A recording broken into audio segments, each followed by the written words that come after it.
All right, welcome to today's Explainer.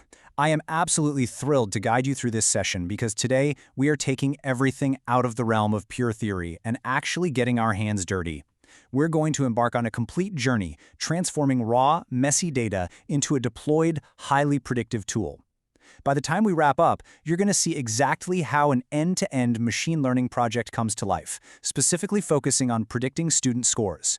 It's a fantastic, practical application that's going to completely cement your understanding of how these powerful systems actually work in the real world. Okay, let's dive into this. How do we actually build a complete machine learning solution?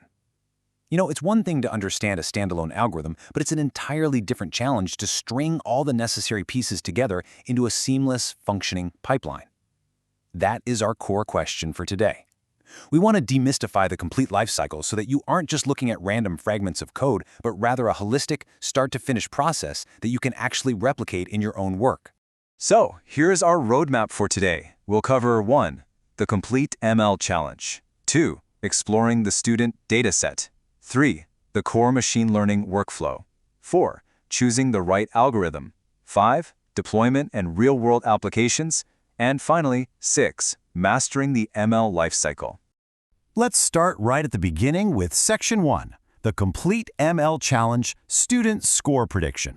To really grasp machine learning, you have to anchor it to a concrete, real-world problem. So for our explainer today, our overarching goal is the Student Score Prediction Project. We're essentially stepping into the shoes of a data scientist working in the education sector. Our challenge? Build a system that can look at a student's profile and accurately predict the score they're likely to achieve. By grounding our technical steps in this highly relatable scenario, because let's face it, we've all been stressed out students at some point, the abstract concepts of machine learning become suddenly very tangible. We aren't just pushing numbers around, we're trying to uncover the hidden patterns that actually dictate academic success.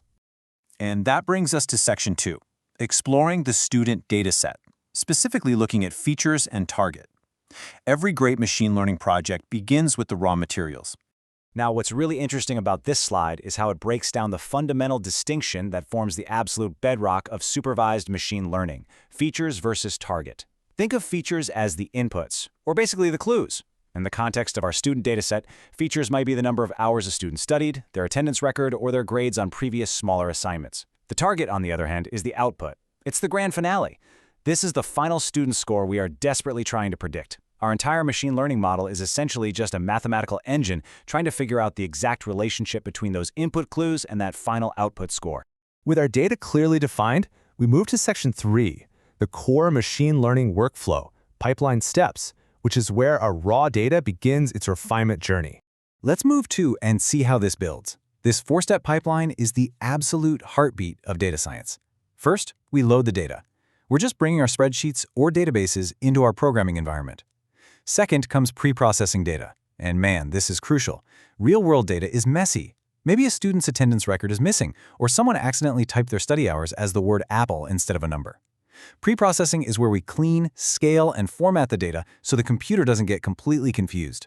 Third, we train the model. We feed our clean features and targets into an algorithm so it can actually learn the hidden patterns. And finally, step 4, evaluate performance. We deliberately hold back a little bit of data during training, and then we test the model on this unseen data. We have to see if it actually learned or if it just memorized the answers. Now we reach Section 4, Choosing the right algorithm, finding patterns. This is where we introduce the actual brains of the entire operation. And this brilliantly illustrates how different algorithms can tackle the exact same task in entirely unique ways. On one side, we have linear regression. This algorithm tries to draw a straight mathematical line through our data. It assumes a steady proportional relationship. Like for every extra hour studied, the score goes up by a fixed amount. On the other side, we have a decision tree. This operates way more like a flowchart of questions. It might ask, did the student study more than 5 hours? If yes, it branches one way. If no, it branches another, making a series of splits until it arrives at a predicted score. Comparing how these two learn from our student data, well, that is a massive part of the data scientist's job. But hey, training a smart model is only half the battle. We now turn to Section 5, Deployment and Real-World Applications, Real-World Use. Because a model that only lives on your personal laptop isn't very useful to a school principal or a teacher, right? We have to take that trained brain and move it into the real world. That requires saving the model. In machine learning, once an algorithm has found the perfect patterns and equations, we save or serialize that state into a file. Think of it like freeze-drying your model so it can be easily transported and unpacked later. This file can then be loaded into a web application, a school's administrative dashboard, or even a mobile app. It's the absolute bridge between a neat little coding experiment and a deployed tool that can actively start making predictions on brand new students in real time. And the applications of this are incredibly vast. Within education analytics, these predictive models can flag students who might be at risk of failing early in the semester, allowing teachers to intervene before it's too late. But zooming out for a second, mastering this exact workflow is incredibly beneficial for you, the learner. This end-to-end process is an absolute goldmine for ML workflow interview questions. Interviewers don't just want to know if you can write code, they want to know if you understand the whole flow, from loading data to saving a model for deployment. Understanding this pipeline inside and out is exactly what's going to help you ace your project steps quizzes and technical interviews. Which brings us nicely to our final stage, Section 6, Mastering the ML Lifecycle, Mastering the Process. We've looked at the complete journey. So the crucial point is you have to get your hands dirty. The best way to truly master the machine learning lifecycle is to just do it yourself. Your assignment, based on what we've walked through today, is to create your very own ML project. Find a dataset you are genuinely passionate about, whether it's housing prices, sports statistics, or something completely different. Run through these exact steps. Define your features and target, load the data, pre-process it, train a couple of different models like linear regression and a decision tree, evaluate them, and figure out how to save your model. Taking that initiative, that is where the real learning happens.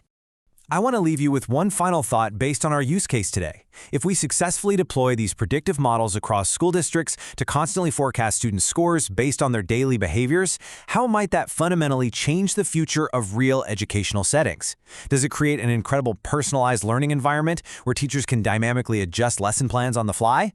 Just imagine a classroom that adapts in real time to exactly what each student needs to succeed. As you go out and build your own machine learning pipelines, remember that the technology you create has profound real-world impacts.